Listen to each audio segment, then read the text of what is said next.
कार्यक्रम में एकत्रित हुए हैं। कार्तिक का जो महीना है और हम इस कार्तिक के महात्म को सुनेंगे। तो कार्तिक के महात्म की बहुत सी कथाएं हैं।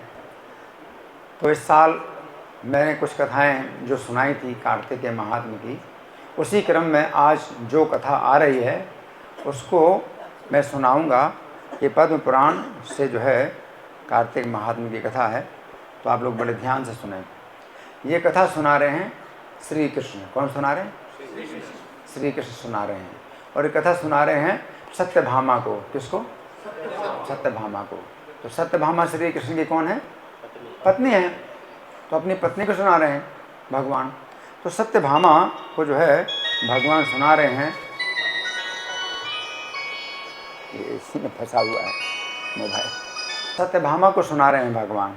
तो आप सुने बड़े ध्यान से कि सत्यभामा ने कुछ प्रश्न किया था भगवान से कि क्या ऐसा भी हो सकता है कि कोई कार्तिक का व्रत ना करे और उसको भी कार्तिक के व्रत का फल प्राप्त हो जाए? क्या ऐसा भी होता है क्या? है? कार्तिक के नियम होते हैं, कार्तिक का व्रत जो है किया जाता है, तो बड़े इसमें संयम के साथ में इसके नियमों का पालन किया जाता है। लेकिन सत्यभामा पूछती है कि क्या ऐसा भी कुछ होता है, क्या ऐसा भी कुछ होता है कि जिसने कार्तिक के नियमों का पालन ना किया हो उसको भी कार्तिक व्रत का फल प्राप्त हो जाए? तो भगवान कहते हैं कि हाँ, ऐसा भी होता है। हमेशा तो नहीं होता, लेकिन किसी को ऐसा सौभाग्य प्राप्त हो जाए। तो सुने बड़े ध्यान से कि एक व्यक्ति जो बहुत पापी था, लेकिन उसका सौभाग्य कैसे खुल गया। एक बहुत बड़ा पापी, उसका सौभाग्य खुल गया, है ना। तो भगवान कहते हैं उज्जैन नगरी में एक ब्राह्मण रहता था जो कि ब्राह्मण कर्म से रहित था। ब्राह्मण था, इन कैसा था? ब्राह्मण कर्म से रहित था। आजकल भी बहुत से अपने को ब्राह्मण बताते हैं, लेकिन ब्राह्मण के कर्म से बिल्कुल जीरो, है ना। तो उज्जैन नगरी में था, ब्राह्मण कर्म से रहित था और पाप कर्म करने वाला था और दुष्ट बुद्धि, बहुत दुष्ट था। वो ब्राह्मण जो है बहुत दुष्ट था। पुरावंती पुरे कश्चिन विप्रयासी धनेश्वर भरम ब्रह्म कर्म परिभ्रष्टा पाप कर्माशु दुर्मति। और इसका नाम था धनेश्वर। क्या नाम था? हाँ, धनेश्वर नाम था।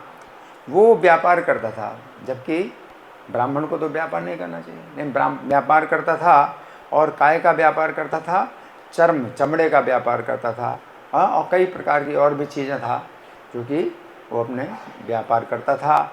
चोरों की संगति करता था और वेश्यागमन करता था और शराब पीता था। बहुत निंदित, है ना, बड़ा निंदित ब्राह्मण था। और उसका मन भी सब संताप युक्त रहता था। तो जब ऐसे कर्म करेगा तो मन भी कैसा रहेगा? अशांत रहेगा। कैसे मन में प्रसन्नता आएगी, है ना। तो बड़ा जो है अशांत रहता था। रसकम्बल चर्माध्याय सो सत्यान्य वृत्ति कहा स्तेय वेश्या सुरपान युक्त संतप्त मानस। एक बार ये धनेश्वर खरीदने बेचने के लिए देश देशांतर में फिरता हुआ माहेशमती नाम की नगरी को गया, या माहेश्वरी नगरी या माहेशमती नगरी जो नर्मदा के किनारे है। तो वहाँ पर ये गया तो अपना बहुत सा सामान बेचता हुआ, खरीदता हुआ वहाँ पर चला गया। देशांतरम गच्छन क्रय विक्रय कारणात् माहेशमतीं पुरीं आगात कदाचिन साधनेश्वर।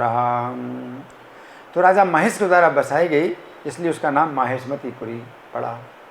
पहले प्राचीन काल के कोई बहुत महान राजा महेश नाम के थे, तो उन्होंने बसाई तो माहेशमती नाम उस नगरी का पड़ा। और वो जो है घिरी हुई नगरी नर्मदा नदी से, नर्मदा नदी से चारों ओर घिरी हुई है, बहुत पवित्र है ना। तो पापों का नाश करने वाली नर्मदा नगरी से ये नगरी घिरी हुई है। नगरी के चारों ओर नदी बह रही है, नर्मदा नदी बह रही है। महिषेण कृता पूर्वम तस्मान माहेशमती सा यस्याव प्रगता भाति नर्मदा पाप नाशिनी। वहाँ धनेश्वर अनेक गांव से आए हुए कार्तिक व्रत करने वालों को देख करके 1 महीना तक वहीं रहा। वो तो अपना व्यापार करने के बहुत देशों से आए हैं और कार्तिक का व्रत करने के लिए ही आए हैं वो वहाँ पर। तो वो जो है अपना व्यापार के उद्देश्य से वहाँ पर रहा, 1 महीना तक रहा। कार्तिके वृतिनस्तत्र नानाग्रामागतान् नरान् सदृष्ट्वा विक्रयं कुर्वन् मासमेकम् उवास्य सः। वहाँ पर धनेश्वर, हाँ अच्छा, वो माल बेचने के लिए रोज़ नर्मदा नदी के तट पर भ्रमण करता था। अपना माल बेचने के लिए नर्मदा नदी के तट पर भ्रमण करता था और नहाकर जप और पूजा में लगे ब्राह्मणों को देखता था। उसको सब नया लगता था। वो तो पापी था, उसने कभी ना देखा ना सुना ऐसा जप और स्नान लोग जो है कर रहे हैं कार्तिक के महीने में। तो उसको जो है बड़ा नया लग रहा था, है ना। पूरा जीवन उसका पाप में बीता।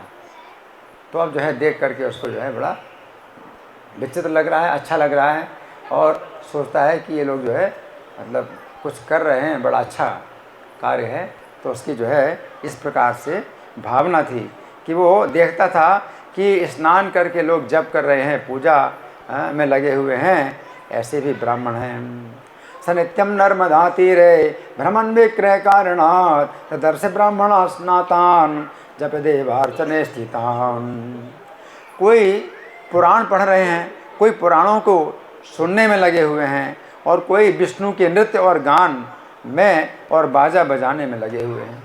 कोई संगीत बजा रहे हैं, कोई गीत कर रहे हैं, है ना, कोई नृत्य कर रहे हैं, कोई पूजा कर रहे हैं, कोई पुराण सुना रहे हैं और बहुत लोग पुराण को सुन रहे हैं। तो वो जो है देख करके उसको एक दूसरी दुनिया लग रही थी कि मैं कौन सी दुनिया में आ गया हूँ। तो उसको बिल्कुल नया नया लग रहा था। कांश्चित् पुराणं पठतः कांश्चिच्च श्रवणे रतान् नृत्य गायन वादे त्रय विष्णु श्रवणे तत्परान्। किसी को विष्णु की मुद्रा से अंकित है तुलसी की माला धारण किए हुए लोगों को धनेश्वर ने कौतुक युक्त मन होकर के देखा। बड़ा उसको कौतुक लग रहा है, लग रहा है इसको कि मतलब कुछ क्या है ये, कभी देखा नहीं, है ना। तो इस प्रकार से जो है तिलक के चिन्ह धारण किए हैं कुछ लोग, है ना, तुलसी की माला धारण किए हुए हैं। तो बिल्कुल नया नया लग रहा था। विष्णु मुद्रांकितान कांश्चिन माला तुलसी धारिणः ददर्श कौतुकाविष्ट तत्र तत्र धनेश्वर। नित्य भ्रमण करते हुए धनेश्वर को वैष्णवों के दर्शन हुए, वैष्णवों के दर्शन हुए और स्पर्श भी हुआ, स्पर्श भी हुआ और संभाषण भी हुआ, बातचीत भी हुआ। कोई पूछते हैं भाई ये क्या चीज़ है, क्या है। तो इस प्रकार से विष्णु के नाम का स्मरण होने लगा। नित्यम परिभ्रमण तत्र दर्शन स्पर्श भाषणात् वैष्णवानाम तथा विष्णुर नाम संस्मरणम लभान। 1 महीने रहा, कार्तिक का पूरा महीना। अब ये सौभाग्य की बात थी, कार्तिक का महीना था। उसने तो सोचा भी नहीं था कि कार्तिक का महीना ये चल रहा है। तो ऐसे बहुत लोग हैं उनको कुछ पता ही नहीं चलता कि कार्तिक का महीना है कौन सा महीना है ना। तो कार्तिक का महीना भी था, तो ये उसके पता नहीं कितने जन्म पहले का कोई ऐसा सुकृत था कि कार्तिक के महीने में वो इधर आया, है ना। तो कार्तिक का पूरा महीना जो है ये क्या करता रहा, 1 मास रहकर धनेश्वर कार्तिक की उद्यापन विधि और भक्ति सहित हरि का जागरण भी उसने देखा। हरि जागरण का मतलब मंगल आरती जो हम लोग करते हैं, 1 मुहूर्त का जो समय होता है वो हरि जागरण का होता है। 4:10 से 4:58 का जो ब्राह्म मुहूर्त होता है वो हरि जागरण का होता है ना। तो उसने जो है हरि जागरण भी देखा, हरि जागरण देखा। एवं मासम में स्थिता सोथ है कार्तिकोद्यापन विधिम क्रीमाणम ददर्शासो भक्त्या जागरणम हरे। तब अब पूर्णिमा का दिन आ गया। पूर्णिमा को क्या होता है, अंतिम दिन, कार्तिक का अंतिम दिन आ गया। पूर्णिमा का दिन आया और ब्राह्मण लोग जो है गऊओं का पूजन कर रहे हैं, ब्राह्मणों का पूजन कर रहे हैं और जो है दक्षिणा दे रहे हैं और भोजन करा रहे हैं ब्राह्मणों को, तो उसको वो भी जो है बड़ा नया लग रहा है, सब कुछ नया लग रहा है ना। कार्तिक का अंतिम दिन था। पौर्णमास्याम ततोपश्यन् विप्रगो विपूजनादिकं दक्षिणा भोजनाद्यम च दीयमानं व्रतस्थित। तब सूर्य का अस्त हुआ। अब सूर्य का अस्त हुआ। सूर्य अस्त होने के समय उसने जो है दीपदान की विधि भी देखी। जब सूर्य अस्त हो गया तो लोग दीपदान कर रहे हैं। अंतिम दिन था कार्तिक का, अंतिम जो है ये दीपदान का जो है कार्यक्रम भी उसने देखा। ततोर्कास्तमये ते चैव दीपोत्सव विधिं तदा क्रियमाणं ददर्शासो प्रीत्यर्थं त्रिपुरे द्विषः। हाँ, तो इस प्रकार से हाँ वो जो है देख रहा है, पूजा देखता रहा और भ्रमण करता रहा, हर जगह देख रहा है ना। कोई पुराण का पाठ कर रहे हैं, कोई श्रवण कर रहे हैं, कोई पूजा कर रहे हैं, और दीपदान, विशेष रूप दीपदान उसने देखा। और उसी समय उसको काले सांप ने काट लिया। उस समय उसको काले सांप ने काट लिया और व्याकुल होकर जमीन पर गिर गया। तथा पूजादिकं पश्यन् बभ्राम्य साधनेश्वरः तावत् कृष्णा हि नादष्टो बिहमला सापपातः। उसे गिरा हुआ देख करके कृपा युक्त हो बहुत से मनुष्यों ने घेर लिया। अब तक कार्तिक का व्रत करने वाले लोग थे, उन्होंने घेर लिया कि भाई अरे ये तो गिर गया, सांप ने काट लिया इसको। और उस समय तुलसी युक्त जल उसके मुंह में भी डाला, तुलसी युक्त जल भी उसके मुंह में डाला। जनास्तम पतितम वीक्षय पये बम्ब्रु कृपान्विता तुलसी मिश्रितम तोयम तन्मुखे शिशुतदा। कुछ क्षण बाद उसकी देह छूट गई। कुछ क्षणों के बाद उसकी देह छूट गई। तब यमराज के दूत उसे बांधकर कोड़ों से मारते हुए संयमनी नाम की यमपुरी को ले गए। यमपुरी को ले गए। अथ देहं परित्यक्तं तं बद्ध्वा यम किंकरा ताडयन्तः कसाघातैर्निन्यो संयमनीं रुषां। चित्रगुप्त ने उसे देख करके बताया, सब लिखा गया उसके कर्म। चित्रगुप्त ने उसे देख करके उसके दुष्कर्म बताए यमराज को। हाँ, बालकपन से इसने जितने दुष्कर्म किए थे उन सब का जो है पढ़ करके चित्रगुप्त ने बताया। इससे क्या पता चलता है? आपके सबके कर्म लिखे जा रहे हैं। हमें तो कुछ पता नहीं है भाई, कोई नहीं देख रहा है, चल जाएगा। इनको पता नहीं चला, प्रभु जी को पता नहीं चला, कुछ हेरा फेरी कर दी तो क्या है, ठीक है। सब लोग तो अच्छा बोल रहे हैं तो ठीक है, लेकिन जहाँ लिखा जा रहा है वो हमें पता नहीं कि लिखा जा रहा है। वहाँ पर जब पूछा नहीं जाता है, वो सुनाया जाता है कि इसने ये कर्म किए, उसको सुनना पड़ता है। वो वहाँ पर उसकी वकालत नहीं चलती, अपनी सफाई नहीं चलती, तो वहाँ कोई सफाई नहीं चलेगी, सुनाया जाएगा। तो यमराज फिर उसको दंड सुनाएंगे, है ना। तो क्या हुआ, चित्रगुप्त ने जो है सब उसके कर्म बता दिए यमराज को। चित्रगुप्तस्तु तं दृष्ट्वा जमाया वेदयस्तदा आबालत्वा तेन पुरा कर्म यन्दुष्कृतं कृतम्। चित्रगुप्त बोले, बालकपन से जीवन भर कहीं इसका कोई पुण्य नहीं दिखता है, लिखा ही नहीं कोई पुण्य, ऐसा कोई पुण्य नहीं लिखा है। हे यमराज, इसके पापों का वर्णन 1 वर्ष में भी नहीं हो सकता। इतने पाप किए, 1 साल तक भी सुनाए पढ़ करके तो इसका वर्णन समाप्त नहीं होगा। इसने कितने पाप किए हैं, जीवन भर में कितने पाप किए हैं। पाप मूर्ति नैवास दृश्यते किंचिन आबाल्यात् सुकृतं क्वचिन दुष्कृतं शक्यते वक्तुं वर्षेणापि न भास्करे। हे महाराज, ये दुष्ट एकमात्र पाप की मूर्ति है। ये क्या है? एकमात्र क्या है? एकमात्र पाप की मूर्ति। ये पाप की मूर्ति, इससे एक कल्प पर्यंत नरक में पकाने योग्य है। यानी उबले हुए तेल में इसको डालो, कितने समय तक? 1 कल्प तक उबले हुए तेल में इसको डालना है, पकाना। 1 कल्प, हाँ 1000 योग होता है, 4 अरब 32 करोड़ साल। 1 कल्प तक जो है इसको उबले हुए तेल में इसको पकाया जाए, है ना। और देखो, ऐसा शरीर मिलता है कि नष्ट नहीं होता है। और कितना कष्ट होता है सोचिए, असीमित कष्ट होता है। और शरीर नष्ट नहीं होता, क्योंकि वो यातना शरीर होता है ना। तो ये सब जो है शिक्षा नहीं दी जाती है, और कॉलेज में स्कूल में कहीं शिक्षा नहीं दी जाती है।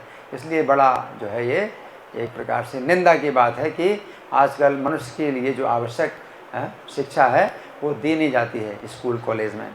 तो ये जो है कल्प पर्यंत नरक में जो है उबले हुए तेल में डाला जाए इसको। पापमूर्तिरयं दुष्टः केवलं दृश्यते विभो तस्मादाकल्प मर्यादम नरे परिपच्यताम्। श्री कृष्ण सुना रहे कथा। कौन सुना रहे कथा? श्री कृष्ण सुना रहे। किसको सुना रहे? सत्यभामा को सुना रहे। तो श्री कृष्ण ने कहा भयंकर रूप वाले यमराज जो है अपने सेवकों से वज्र के समान वचन बोले। बड़े कठोरता से यमराज बोले, है ना, अपने सेवकों से बोले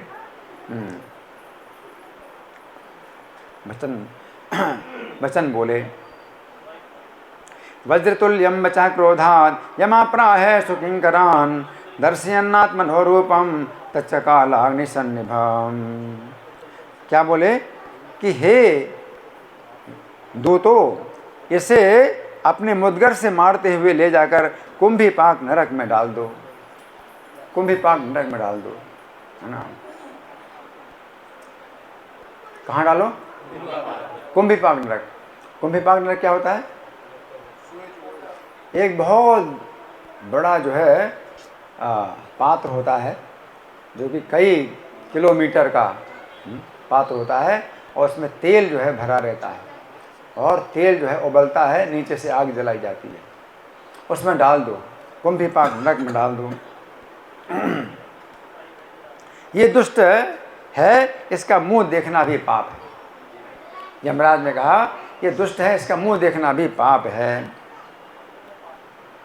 भो प्रेतपत्यस्त्वेनं बध्यमानं समुद्गरे कुंभीपाके छिपे चासो दुष्टा कलम से धर्म दर्शनः।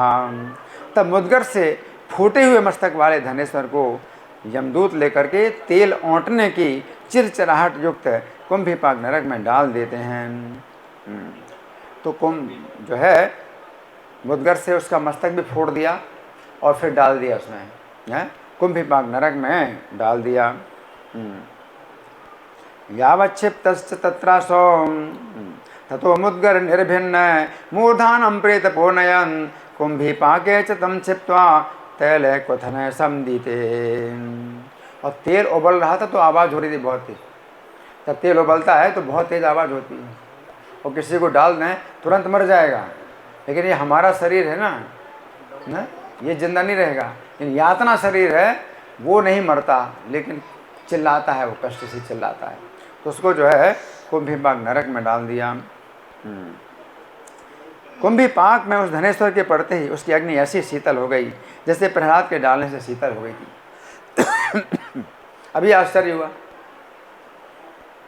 जो कार्तिक के महीने में उसने जो देखा था लोगों का ये पूजा पाठ, तो वो उसके खाते में नहीं चढ़ा है, क्योंकि वो लोग नहीं जानते, सब यमदूत नहीं जानते, वो नहीं चढ़ा सकते ऐसे कर्म को। ले वो कर्म जो है उसका जो था, जो उसका जी रक्षा हुई इस कर्म से, वो यमराज के लेख में नहीं आई, है ना।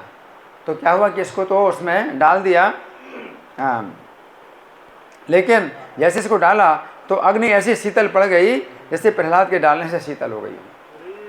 हरि बोल। जो तेल जल रहा था, उबल रहा था, आवाज़ हो रही थी बहुत जोर, वो बिल्कुल तेल बिल्कुल ठंडा हो गया। जैसे उसको डाला वैसे तेल बिल्कुल ठंडा हो गया। जैसे प्रहलाद को डालने से, हिरण्यकश्यप ने प्रहलाद को डलवाया था उबले हुए तेल में, तो तेल ठंडा हो गया था, तो तेल बिल्कुल ठंडा हो गया।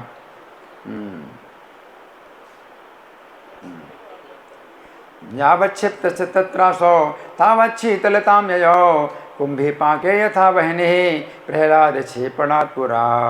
ये देखकर जो यमदूत हैं विस्मित होकर के यमराज से जा कर के बताते हैं, बड़ा विस्मय हुआ, ये क्या हो गया। सुन रहे हैं आप लोग, सब लोग सुन रहे हैं? तो जितने यमदूत थे उन्होंने यमराज से बताया कि ये बहुत बड़े आश्चर्य की बात है कि तेल ही ठंडा हो गया। तदृष्ट्वा महदाश्चर्यं प्रेतपा विस्मयान्विता वेगादागत्य तत्सर्वं यमाया वेदयन् तदा। ये देख करके यमराज जो है उनकी बात सुन करके बोले, अरे ये कैसी बात है, और ये कहकर उसको बुला करके विचार करने लगे। अब उसको बुला लिया, धनेश्वर को निकाला कुंभीपाक नरक से और खड़ा कर दिया अपने सामने, और यमराज विचार करने लगे कि ये कैसा है, इसका जो है इतने पाप इसने किए हैं, इसको यातना नहीं मिल रही है, इसका क्या कारण है ना, विचार कर रहे हैं। तो यमराज भी विचार करने लगे कि कैसी बात है। नमस्तु कौतुकं दृष्ट्वा प्रेतपैश्च निवेदितं तावदा आकिमेतन् इति प्रोच्य तमानि विचारय।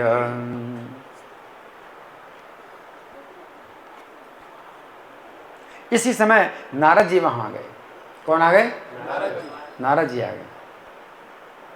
नारद जी आ गए वहाँ। यमराज को जो है समझ में नहीं आ रहा है, यमराज को समझ में नहीं आ रहा कि क्या कारण है, इतना पापी जो है इसको जो आग है, शीतल आग है, वो जो है जला नहीं रही। हरि बोल। आपस में बात कर रहे हैं आप लोग ध्यान नहीं, क्या सुना आप बताओ, मैं क्या बता रहा हूँ, आपने सुना कुछ? नारद जी आए हैं। नहीं, इनसे पूछ रहा हूँ, आपसे पूछ रहा हूँ। बिल्कुल आप यहाँ बैठे नहीं हैं, आप बातों में लगे हुए हैं।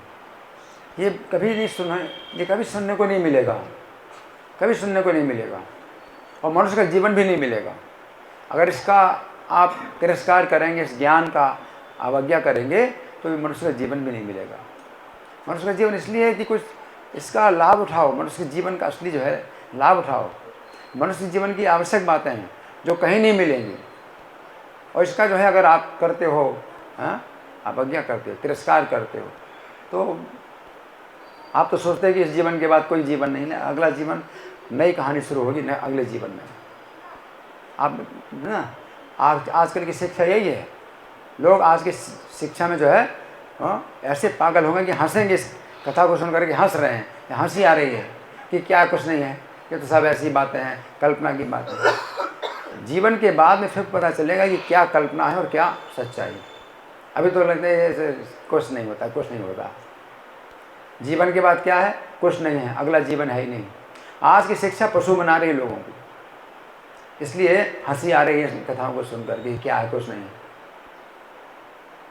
ये बातें ऐसी हैं कि जो आप नहीं जान सकते, लेकिन आप जो है शरीर छोड़ने के बाद आपको पता चलेगा कि कौन आया आपको लेने के लिए और कैसा आपके साथ व्यवहार कर रहे हैं और कहाँ आपको ले जाया जा रहा है।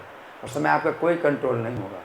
अभी आपका बड़ा कंट्रोल है, और दादागिरी भी कर लो कि जितनी चाहो, और हंसी मजाक कर लो, और जो है खूब मस्ती कर लो, जितना चाहो उतना कर लो। उसके बाद कहीं मस्ती और दादागिरी नहीं चलेगी। वहाँ कैसे पकड़ा जाएगा, कैसे मारा पीटा जाएगा और कैसी यातनाएं दी जाएंगी, पता चलेगा। बहुत गंभीर बातें हैं, इसको गंभीरता से सुनो। और इससे कुछ शिक्षा मिलती है कि आपको क्या करना है ना।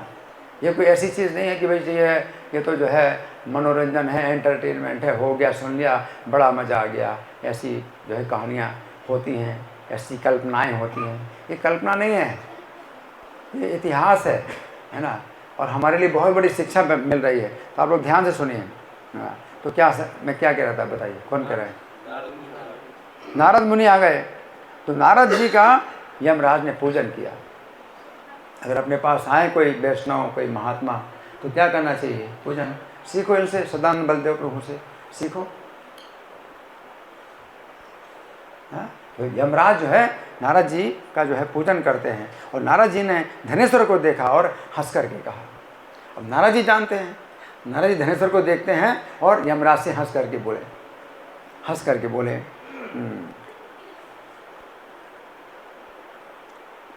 तावदभ्यागतस्तत्र नारदः प्राह सत्वरं यमेन पूजिता सम्यं तं दृष्ट्वा वाक्यम् अब्रवीत्।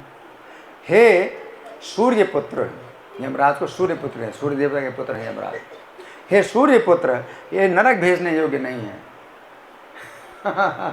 नारद जी कहते हैं यमराज से कि ये नरक में जाने योग्य नहीं है, नॉट क्वालिफाइड,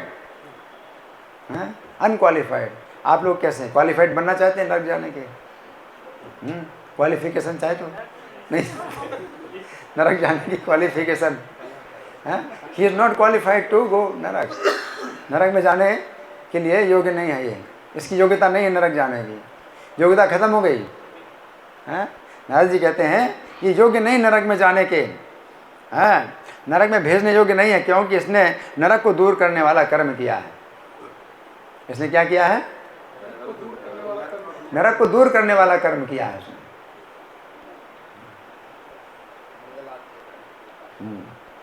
तो इसने नरक को दूर करने वाला कर्म किया है। नैवायम निर्यान भोक्तुम अहो ह्यरुण नंदन है स्मादंते से संजातम कर्म निर्यापहम। जो मनुष्य पुण्य कर्म करने वाले मनुष्य के दर्शन करता है, स्पर्श करता है और बातचीत करता है, ये बड़ा सूक्ष्म विज्ञान है, ये बड़ा सूक्ष्म विज्ञान है। और नारद जी बता रहे हैं, जो वो यमराज को बता रहे हैं। कोई जो है ना इतना जो है गहराई से नहीं जानता जिन बातों को, नारद जी बतला रहे हैं। क्या बतला रहे हैं? कि जो मनुष्य पुण्य करने वाले मनुष्य के दर्शन करता है, स्पर्श करता है या बातचीत करता है, तो वो मनुष्य पुण्य कर्म करने वालों का छठा भाग अवश्य पाता है। छठा भाग पा लेता है। छठा भाग मतलब 1/6, यानी कितने परसेंट? कितना परसेंट हुआ? 1/6, 15% और ज़्यादा 16%। 16%। आप लोग बड़े कच्चे हैं हिसाब, तो कैलकुलेटर से निकालो 1/6 का कितना होता है, कितने परसेंट होगा? 16% हुआ ना। चलो ठीक है, मतलब मोटे मोटे 16% तो हुआ ना, है। अब बात को समझो, अब उसमें मत जाओ कि अब इतना पॉइंट और है, इतना है, वो इसमें मत जाओ। मतलब कहने का ये है कि 16% उसको जो है उसका पुण्य मिल जाता है। यह पुण्य कर्मिणाम कुर्यात् दर्शन स्पर्श भाषणम तथा षडन से मापनोति पुण्य से नियतम नरः। धनेश्वर ने तो अगणित कार्तिक व्रत करने वाले मनुष्यों का महीना भर संसर्ग किया है। असंख्य लोगों का क्या किया है? संसर्ग किया है। पूरे कार्तिक के महीने में घूमता रहा और देखता था, बिल्कुल नई दुनिया उसको लग रही थी आश्चर्य के समान देख रहा था, है ना। पूरा महीना जो है ये देखता ही रहा लोगों को कि ये क्या कर रहे हैं, ये क्या कर रहे हैं, अरे ये स्नान कर रहे हैं, ये ध्यान कर रहे हैं, ये जप कर रहे हैं, ये कथा सुना रहे हैं, ये कथा सुन रहे हैं, ये पूजा कर रहे हैं, ये कर रहे हैं। तो पूरा महीना जो है आश्चर्य के समान देखता रहा। इसके पुण्य से ये अब उनके अंश का भागी हो गया है। तो सबका जो है उसने 16% पाया। सब लोगों के पुण्य का इसने 16% पाया। संख्यातीत सुसंसर्गम कृतवान वै धनेश्वर कार्तिकेय प्रतिभिर्मासम तेषाम पुण्या से भागयम। उनकी परिचर्या करने वाला ये संपूर्ण व्रत के अंश का भागी है। इस कार्तिकेय व्रत से उत्पन्न पुण्य की संख्या इसकी नहीं है, इसकी असंख्य पुण्य इसको प्राप्त हुए हैं। कार्तिक का जो है इसको बहुत पुण्य प्राप्त हुआ है। परिचर्या करस्तेषां संपूर्ण व्रत भागयम अत ऊर्जय व्रतोद्भुत पुण्य संख्या न वेद्यते। कार्तिक व्रत करने वाले पुरुषों के बड़े भारी पाप को भी भक्त वत्सल भगवान अपने तेज से भस्म कर देते हैं। हरि बोल। कार्तिकेय व्रतिनाम पुंसाम पातकानि महान्त्यपि कदहन्नात्मसह आत्मसहसा विष्णु सद्भक्त वत्सलः। अंत समय में इसको वैष्णवों ने तुलसी दल में ले हुए नर्मदा के जल से स्नान कराया है।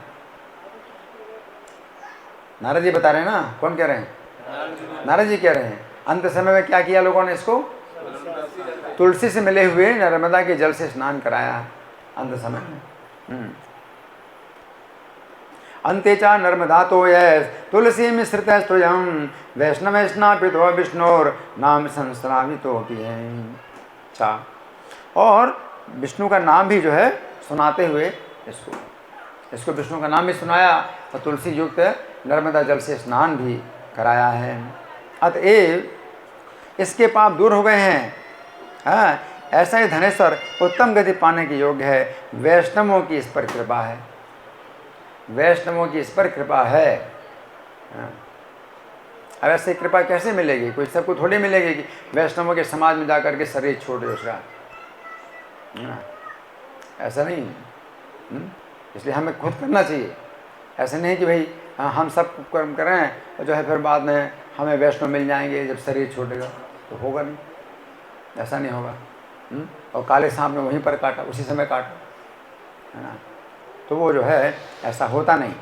तो इसका हुआ ऐसा है, तो ये जो है नरक में जो है ये डालने योग्य नहीं है। तस्मान निर्गत पापोयम सद्गतिम प्राप्तुम अर्हति वैष्णवानुग्रही तस्मान निर्येच व्यपच्यताम। तो जितने भी प्रकार के पापों से नरक भोगना पड़ता है, वैसे ही पुण्यों से स्वर्ग की प्राप्ति होती है। आर्द्र शुष्कर यथा पापैर निर्ये भोगे सन्निधि प्राप्यते सुकृते स्तन्वन स्वर्गस्य सन्निधि तदा। अतः ये अब यक्ष योनि में स्थित ये पापों का भोग दिखाने वाले नरक को देख करके मुक्ति पावे। अब इसको आप ऐसा करो, इसको नरक दिखा दो, नरक का दर्शन करा दो। जितने इसको नरक भोगना था सब नरक इसको दिखा दो और हो गया, छुट्टी हो गई इसकी। कितनी रक्षा हो गई? कितनी रक्षा हो गई? हैं? आपको नरक भोगना पड़ेगा, लेकिन जितने नरक भोगने पड़ेंगे सब केवल दर्शन करके छुट्टी हो जाए तो कितनी बड़ी रक्षा है। हरि बोल। कितनी बड़ी रक्षा होगी। नारद जी कहते हैं इसको दिखा दो, सब नरक दिखा दो। हाँ, और दिखा दो कि कौन कौन से पाप करने से कौन से नरक प्राप्त होते हैं, और तुम्हें भी ये पाप किए हैं, है ना, और तुम्हारी रक्षा हुई है। तो इसको नरक दिखाओ और इसके बाद फिर क्या करो, इसको नरक से बाहर कर दो। तस्मादार्द्र पुण्यो ही यक्षिजोनि स्थितस्त्वं नरियान सर्वान पाप भोग है प्रदर्शकान। तो श्री कृष्ण कहते हैं कि ऐसा कहकर नारद जी चले गए। तब उनके वचनों से धनेश्वर के सुकर्म को जानकर यमराज ने अपने दूत के द्वारा उस ब्राह्मण को नरक की दिखाने की इच्छा से फिर बुलाया। अब धनेश्वर को बुलाया, इसको नरक दिखाना है ना। तो अब यम की आज्ञा का पालन करने वाले प्रेतपति ने सब नरक दिखाने के लिए धनेश्वर को ले जा करके कहा, अब सुनो कैसे कैसे नरक हैं और ये हमारे ही लिए बने हैं। मत समझना कि नहीं हमारे लिए नहीं है, बहुत सावधान रहना है आपको। ये नहीं कि आप अपनी इच्छा से करोगे और अपनी जो है समझ से आप ठीक कर रहे हैं सब काम। अगर कुछ गलत काम है ना अगर हुआ है तो नरक जो है जाना पड़ेगा, कोई आपकी उसमें वकालत नहीं चलेगी। तो अब प्रेतपति बोले, धनेश्वर को दिखा रहे हैं, हे धनेश्वर ये भयानक नरक है, इन्हें देखो, जिनमें पाप करने वाले मनुष्य यमदूतों के द्वारा जो है यातना पाते हैं। ये तप्त बालुक नरक है जिसमें जली देह वाले पापी चिल्ला रहे हैं। तप्त बालुक, तपी हुई बालू में उनको जो डाला जाता है, तो चिल्ला रहे हैं, तपी हुई बालू में पड़े हुए चिल्ला रहे हैं। और जो क्षुधा से पीड़ित आए हुए अभ्यागत को मनुष्य जो है अगर भोजन नहीं देते तो नरक में पकाए जाते हैं। गुरु अग्नि ब्राह्मण गौ वेद और क्षत्रियों का जो पैर मारते हैं तो वे जले हुए पांव वाले यहाँ पर दिखाई पड़ रहे हैं। तो नरक के 6 भेद हैं, नाना प्रकार के पापों से मिलते हैं। अंधतामिश्र नामक ये नरक है, ये बहुत बड़ा नरक है। देखो सुई के समान घोर मुख वाले कीड़ों द्वारा पापी मनुष्य की देह छेदी जा रही है। सुई के समान भयानक मुख वाले कीड़े हैं, देह को छेद रहे हैं, पापी को छेद रहे हैं। और ये नरक भी 6 प्रकार का है। पराये मर्म के भेदन करने वाले पापी कुत्ते गीध आदि पक्षियों द्वारा पकाए जाते हैं। तीसरा एक क्रकश नामक नरक है जिसमें पापी मनुष्य क्रकश अर्थात आरे द्वारा चीरे जाते हैं। क्रकश नामक नरक भी असिपत्र वन जैसे भेद से 6 प्रकार का है। जो मनुष्य स्त्री पुरुष आदि का वियोग करा देते हैं वे पकाए जाते हैं। जो प्यारी वस्तु और औरों से वियोग कराते हैं वे इसमें डाले जाते हैं। असिपत्र यानी खड्गों द्वारा काटे और भेड़ियों के भय से भागे चिल्लाते हुए पापी मनुष्य यहाँ पकाए जाते हैं। और चौथा नरक घोर महाघोर है। नाना प्रकार की फांसियों से बांधकर यमदूत पापियों को ताड़ना दे रहे हैं। इसके भी 6 प्रकार के भेद हैं। कूट सालमली नामक ये 5वां नरक देखो, अंगारों के समान सेमल के कांटे हैं। इसमें पराई स्त्री में रत, पराय द्रोह करने और पराय धन लेने वाले पापी यम की यातनाओं द्वारा 6 प्रकार से यातनाएं पाते हैं। रक्त पूय जिसमें खून और पीप भरा हुआ है, ऐसा ही छठा उल्बण नामक नरक है। इसमें पापी मनुष्य नीचे मुंह करके लटकाए जाते हैं। और अभक्ष्य वस्तुओं को खाने वाले, निंदा चुगली करने में तत्पर पापी जो है बड़े भयानक शब्द कर रहे हैं, यहाँ चिल्ला रहे हैं। ये सब पापी अपना पाप चिल्लाते हैं, अपना पाप बोल करके चिल्लाते हैं। और ये दुर्गंध के भेद से 6 प्रकार का है। 7वां कुंभीपाक नरक है। ये तेल के भेद से 6 प्रकार का है। इसमें महापापी नरों को यमदूतों के द्वारा दंड दिया जाता है, तेल में औंटाया जाता है। हजारों वर्ष पर्यंत इसमें प्राणी यम की यातनाओं को भोगते हैं। अब 42 भेद वाले रौद्र नरक है। इसको देखो, बिना कामना के जो पाप होता है वो सूखा कहलाता है। जो कामनाओं से पाप होता है वो गीला पाप कहा जाता है। गीले सूखे भेद से पाप 2 प्रकार के होते हैं। नरकों के कुल 84 प्रकार के भेद हैं। अपकीर्ण, पांक्त, यम, लीनिका, जाति भ्रंशकर, उपपातक, अति पाप, महापाप, ये 7 प्रकार के पाप हैं। इन 7 के करने पर प्राणी 7 नरकों में पकाए जाते हैं। तुम्हारा जो कार्तिक व्रत करने वाले पुरुषों से संसर्ग हुआ था, उसी से तुम्हारे पुण्य से नरक दूर चले गए हैं। सब नरक दिखाए और कहा कि तुम्हारा नरक दूर हुआ है क्योंकि कार्तिक व्रत के लोगों से तुम्हारा संसर्ग हुआ है, इस कारण से तुम्हारा ये नरक दूर हुआ है। अति पापम महापापम सप्तधा पातकम स्मृतम ये भी सप्तसु पच्यन्ते नरेषु यथाक्रमम कार्तिके व्रतिभिः पुंभिर् संसर्गो भवत्तव। अब भगवान श्री कृष्ण कहते हैं कि ऐसे नरकों को दिखाकर उस धनेश्वर को जो है वो जो प्रेतपति थे वो यक्ष लोक में ले गया और यक्षों का स्वामी हुआ। वो यक्षों का स्वामी बन गया। धनेश्वर यक्षों का स्वामी बन गया। धनेश्वर धन यक्ष इस नाम से प्रसिद्ध कुबेर का अनुचर हो गया। कुबेर का अनुचर हो गया धन यक्ष नाम से, और जो है उसकी बहुत बड़ी रक्षा हुई। तो भगवान ये बताते हैं अनेक पापों ऐसा प्रभाव वाला कार्तिक मास है जो मुक्ति को देने वाला है। अनेक पापों को करने वाला भी मनुष्य कार्तिक व्रत करने वाले के दर्शन से मुक्ति को प्राप्त हो जाता है। तो ये जो है बहुत बड़ी जो है शिक्षा है। हरि बोल, बहुत बड़ी शिक्षा है ना। अब मैं कुछ घटनाएं सुनाऊंगा कार्तिक के महात्म्य के संबंध में, तो आप लोग बड़े ध्यान से सुनिए। ये घटनाएं जो है, एक घटना है 25 अक्टूबर 2016 की। क्या डेट है? हाँ, 25 अक्टूबर 2016 की घटना है। तो मैंने राधाकांत प्रभु के घर में जो प्रवचन दिया था उसमें एक बात ये आई थी कि जिस समय शंखासुर ने वेदों को चुरा लिया, वो कार्तिक महात्म्य की कथा है। शंखासुर ने वेदों को चुरा लिया, उस समय संकट से छूटने के लिए ब्रह्मा जी ने श्री कृष्ण का पूजन किया और देवताओं ने श्री कृष्ण के गुणगान में गाने बजाने का कार्य किया। सुन रहे ध्यान से, कृष्ण जी का पूजन किया किसने? ब्रह्मा जी ने। ब्रह्मा जी ने श्री कृष्ण का पूजन किया और देवताओं ने क्या किया? गाना बजाना, है ना, गाने बजाने का कार्य किया। ये बात तो मैंने अपने प्रवचन में कही, परंतु प्रवचन के बाद एक अत्यंत आश्चर्य की घटना हुई।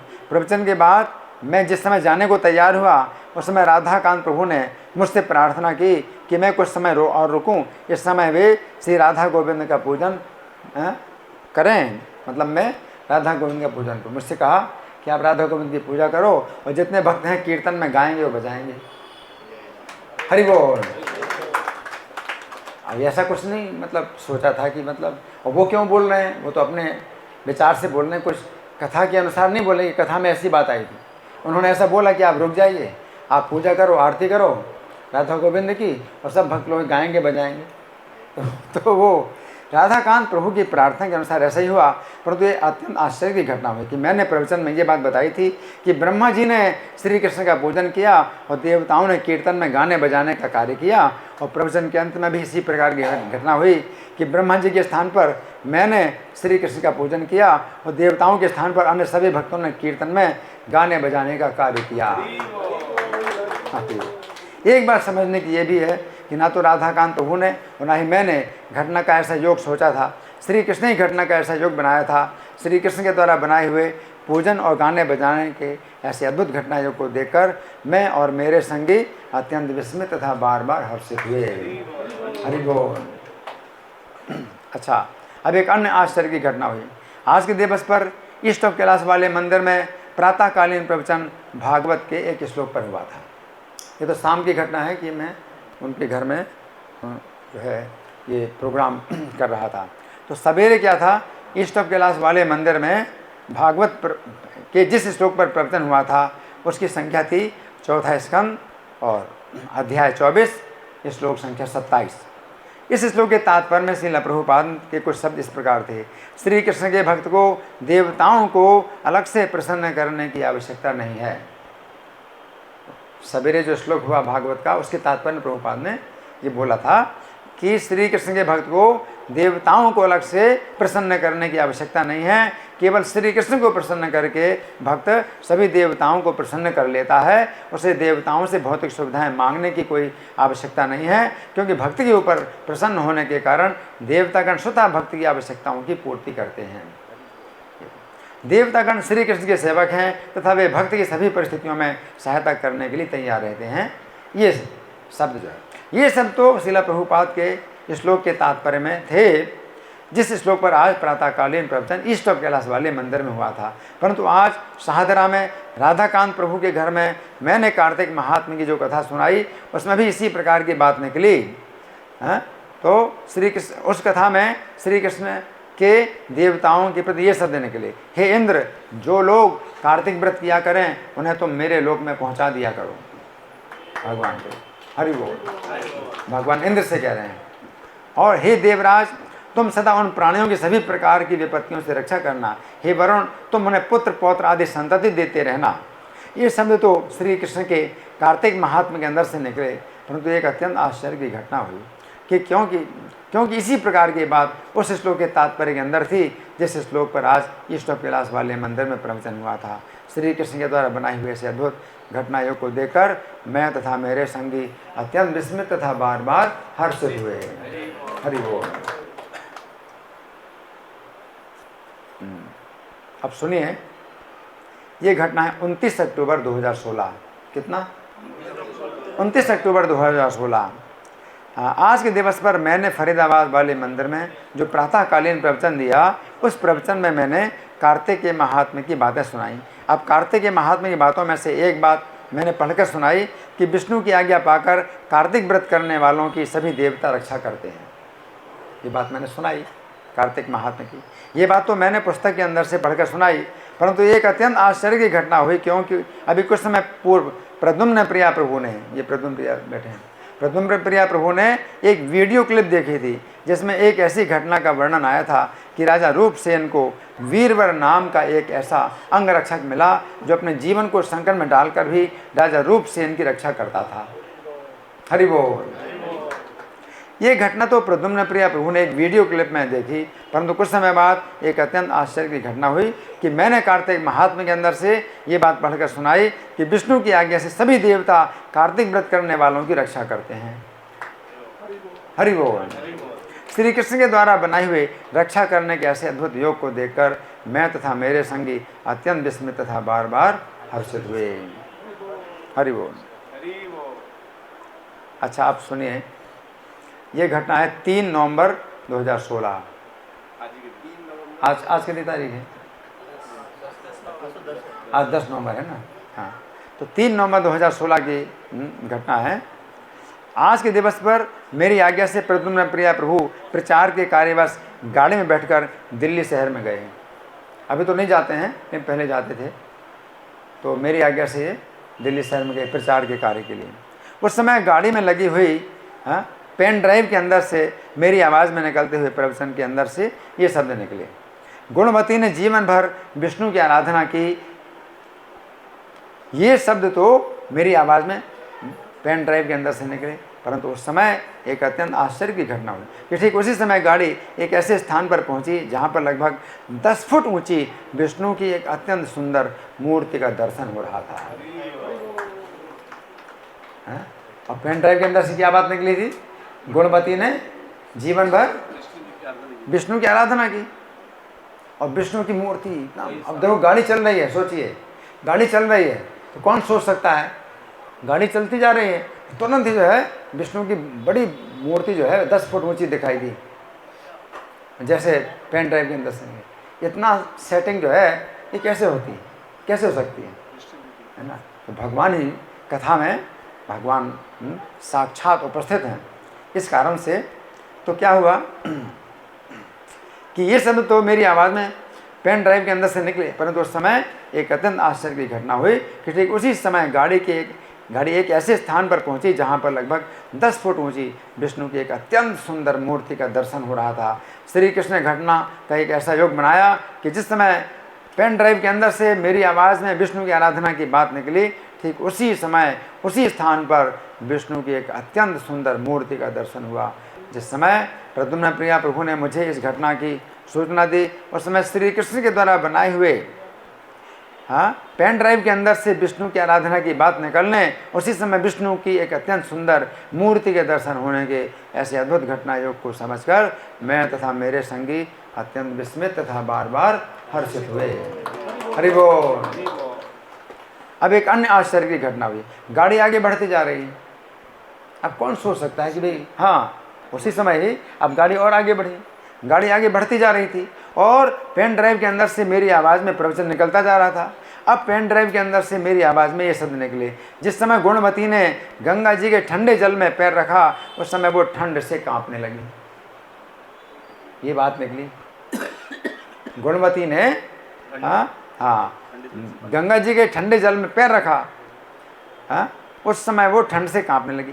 ये शब्द तो पेन ड्राइव के अंदर से मेरी आवाज़ में निकले, परंतु उस समय एक अत्यंत आश्चर्य की घटना हुई कि ठीक उसी समय गाड़ी एक ऐसे स्थान से गुजरी जहाँ पर एक बड़े बोर्ड में अत्यंत बड़े बड़े अक्षरों में लिखा हुआ था दिल्ली का मौसम, तथा उसके साथ एक चित्र बना हुआ था जिसमें 3-4 लोग आग के चारों ओर बैठकर ताप रहे हैं। दिल्ली का मौसम लिखा था बड़े बड़े अक्षरों में, और 3-4 लोग जो है आग के चारों तरफ बैठ करके ताप रहे हैं, आग को ताप रहे हैं। ये है ना योग बनाना इस प्रकार का कि वो जिसने गंगा जी ठंडे पानी में पैर रखा और कांपने ठंड से कांपने लगी।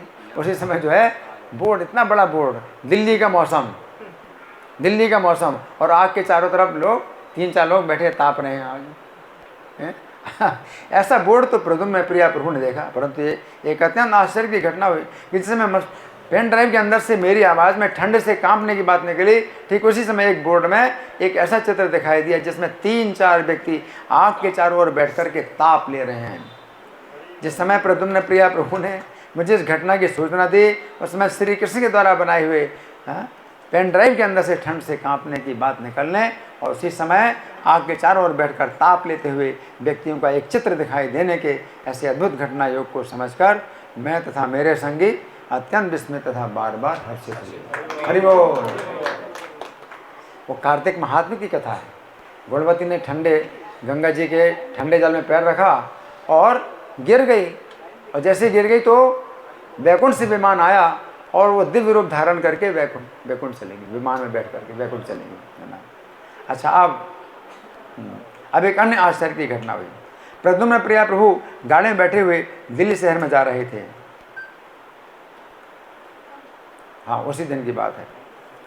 दिल्ली शहर में जा रहे थे और गाड़ी में लगी हुई पेन ड्राइव के अंदर से मेरी आवाज़ में निकलते हुए प्रवचन के अंदर से ये शब्द निकले, यदि कोई व्यक्ति किसी व्यक्ति के द्वारा अर्पित किए हुए दीप को लेकर श्री कृष्ण के अर्चा विग्रह के सामने 7 बार घुमा देता है तो उसे भी दीपदान का फल प्राप्त हो जाता है।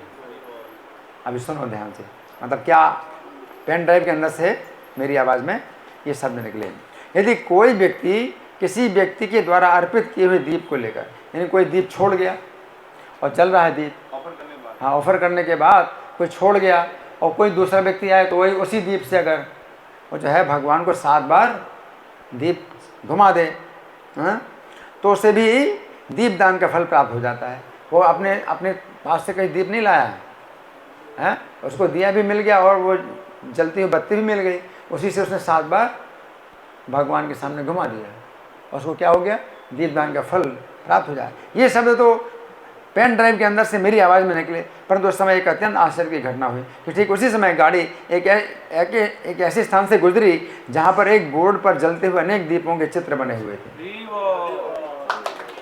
हरि बोल। एक बड़ा बोर्ड और दीपों के चित्र बने, दिए जलते हुए दिए, बहुत से जलते हुए दिए, उसमें चित्र बने हुए हैं। कितना आश्चर्य, मतलब सोच नहीं सकते। भगवान के ये जो गुण हैं अचिंत हैं, आप कभी कल्पना नहीं कर सकते। पहले से कुछ भी सोच ही नहीं, मतलब जरा भी एक जो है उसका जरा भी बिंदु नहीं सोचा था कि मतलब ऐसा योग बनेगा, ऐसा योग बनेगा। देखो ये बैठे हैं, गाड़ी चलती जा रही और कथा जो है चल रही है, उसमें पेन ड्राइव से कथा चल रही है और उसमें दीपदान का बात आई कि वो दीप, और एक बोर्ड में जो है कई दिए जो है चल रहे हैं, पूरा बोर्ड जो है उसी प्रकार के कई दिए जल रहे हैं, वो दिखाई दिया, एक बोर्ड ऐसा दिखाई दिया, है ना। तो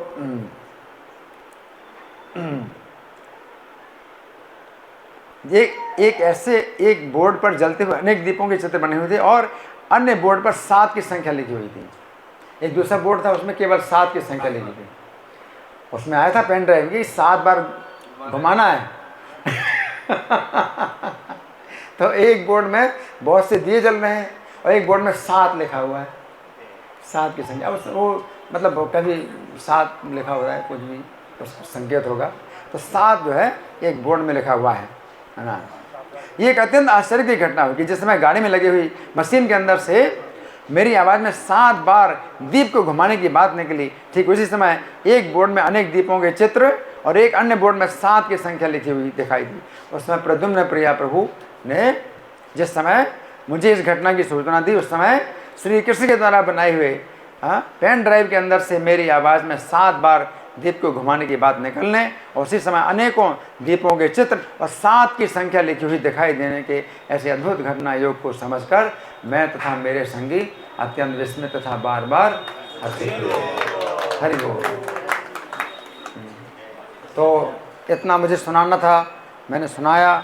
अब आगे का क्या कार्यक्रम है, आपकी ओर से प्रश्नोत्तर कर सकते हैं। कुछ प्रश्नोत्तर है क्या? नवदीप नदिया प्रेम ना,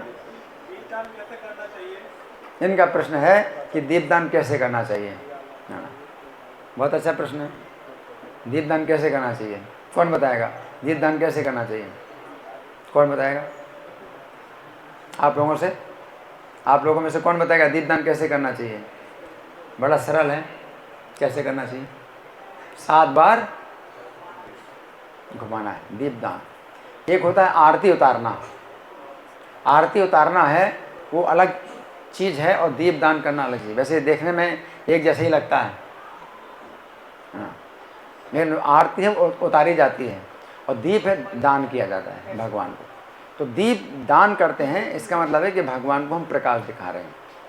तो पहले तो बिजली नहीं होती थी, तो भगवान को दीप के प्रकाश में ही दर्शन होता था। मंदिर में जो दिया जलता उसी से ही भगवान का दर्शन होता था। तो दीप दान करने का मतलब यह है कि भगवान को हमने प्रकाश दिखाया जिससे कि भगवान का दर्शन हो, भगवान का दर्शन हो। तो दीप दान जो है कि भगवान जो है इससे बहुत प्रसन्न होते हैं। तो मंदिर में दिया वैसे भी हमेशा जलाते हैं, क्योंकि दिया अगर बुझ जाए तो मंदिर ऐसा नहीं होता कि भाई सूर्य का प्रकाश उतना आएगा, तो भगवान का दर्शन जो है या तो होगा नहीं, अगर होगा तो उतना साफ नहीं होगा, वो सुंदरता नहीं आएगी, भगवान की सुंदरता नहीं आएगी, तो आपके अंदर वो भगवान के प्रति श्रद्धा भी पैदा नहीं होगी। तो भगवान के प्रति श्रद्धा होने के लिए ज़रूरी है कि भगवान का बहुत अच्छा श्रृंगार हो और बहुत बढ़िया प्रकाश हो। तो प्रकाश की बहुत आवश्यकता है, तभी आप भगवान का दर्शन करेंगे और आपके अंदर श्रद्धा पैदा होगी। तो इसलिए जो दीपदान है वो इस प्रकार से होता है। लेकिन आरती उतारी जाती है, हम ऐसे करते हैं आरती करो, हम आरती कर रहे हैं, आप आरती करो, ऐसे बोलते हैं आरती करो, लेकिन आरती की नहीं जाती, वास्तव में आरती उतारी जाती है। आरती का मतलब है कष्ट, तो भगवान की आरती उतारने का मतलब भगवान का कष्ट हम उतारते हैं किसमें? इस आग में, और फिर हम उसको लेते हैं अपने सिर पर।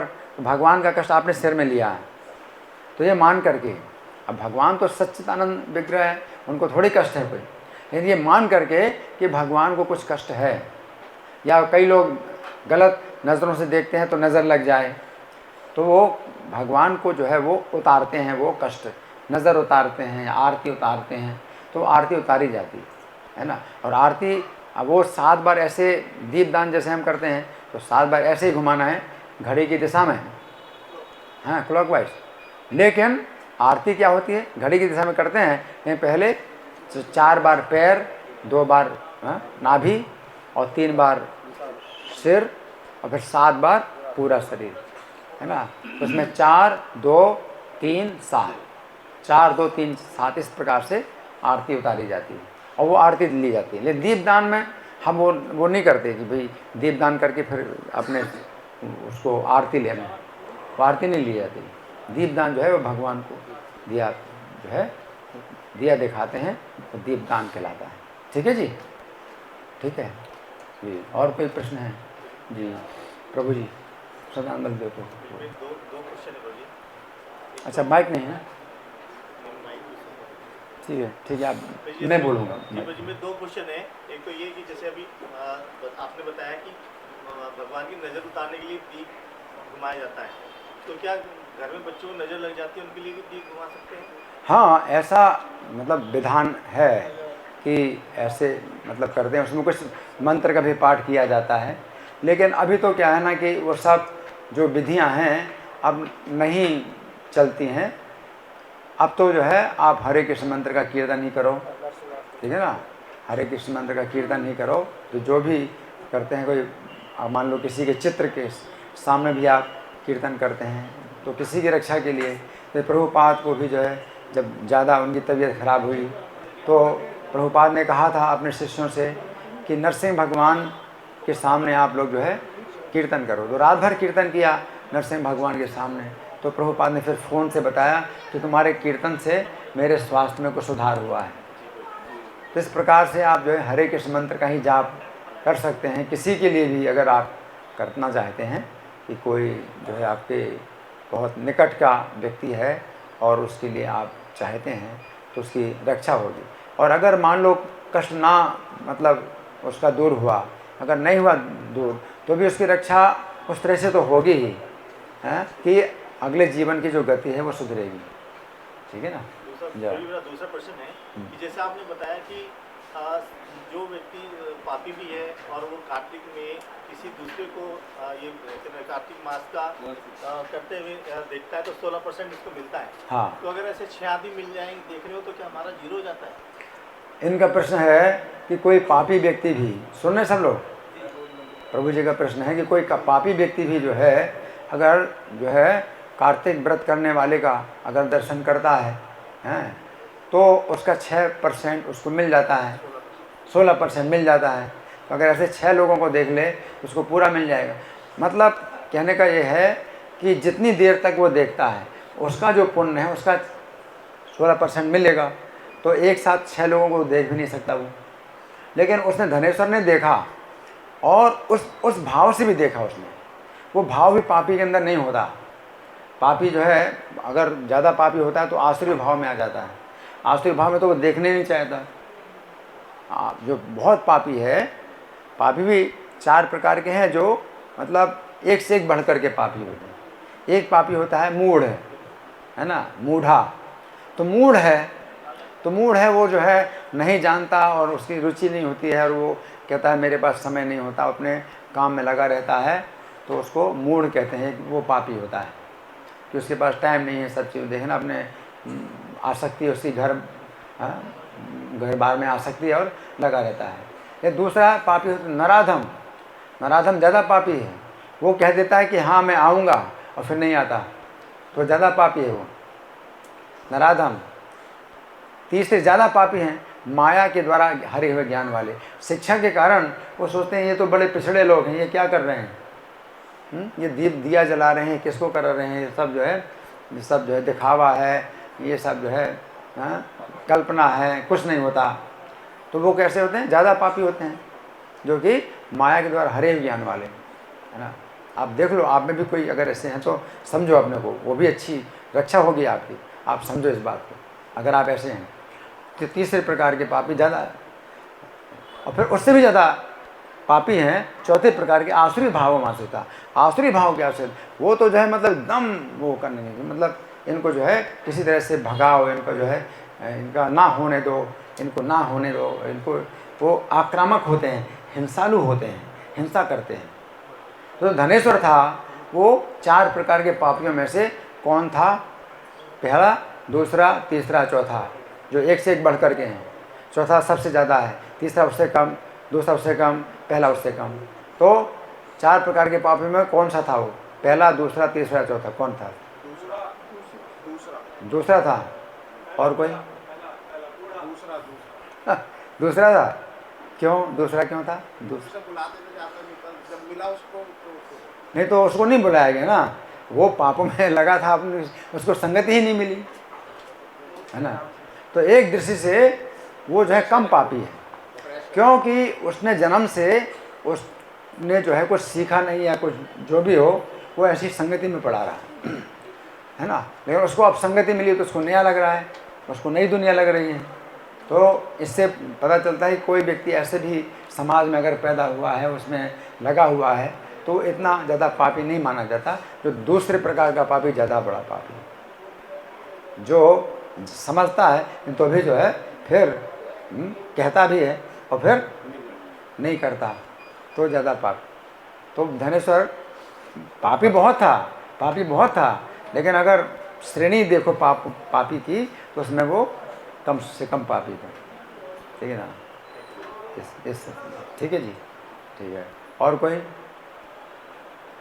जी, कार्तिक मास में हमको क्या करना चाहिए? देखिए, बहुत अच्छा प्रश्न है। कार्तिक मास में हमारा जो है एक नियम तो है ये दामोदराष्टकम का पाठ करना।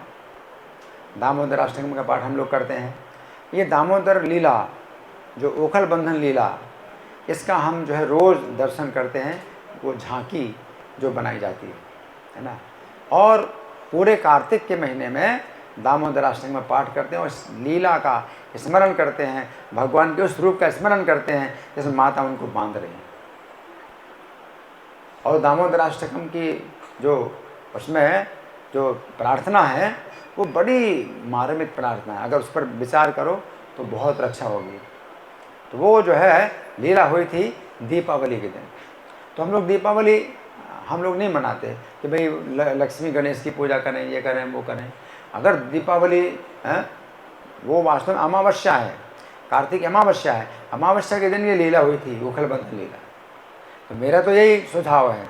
अब इस बार चाहे आप लोग नहीं कर पाएंगे, अभी इतना समय नहीं कि आप ऐसा करेंगे, लेकिन दीपावली का अगर कुछ गिफ्ट देना है तो गिफ्ट दो आप उनको ओखल बंधन लीला का कोई चित्र ही दो, या कुछ गिफ्ट दो, मॉडल दो।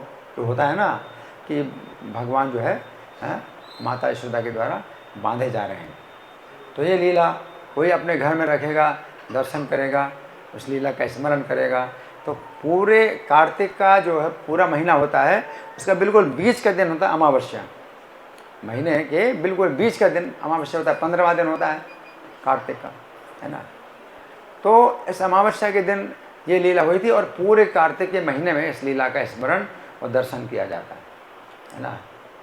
तो मैं ये बता रहा था कि तो दामोदराष्टकम का पाठ आप करो, है ना। तो शाम को यहाँ हमारे मंदिर में होती है, और दीपदान, और भगवान को दीपदान करो, है ना। तो दीपदान किसी भी समय कर सकते हैं, लेकिन ज़्यादा अच्छा है सूर्यास्त के बाद किया जाए। तो 7 बजे के बाद जो है, हाँ 6:30 बजे संध्या आरती होती, 7 बजे के बाद, 7:15 बजे के बाद 9 बजे तक मंदिर में दीपदान किया जाता है भगवान को। तो दीपदान में हमने बता दिया कि कुछ नहीं करना, केवल यही दिखाना है, दीप दिखाना है, और इससे कितनी बड़ी रक्षा होती है दीपदान। तो दामोदराष्टकम का पाठ और दूसरा दीपदान, और तीसरा कार्तिक स्नान। अब कार्तिक स्नान अगर कर सको तो बहुत बड़ी बात है।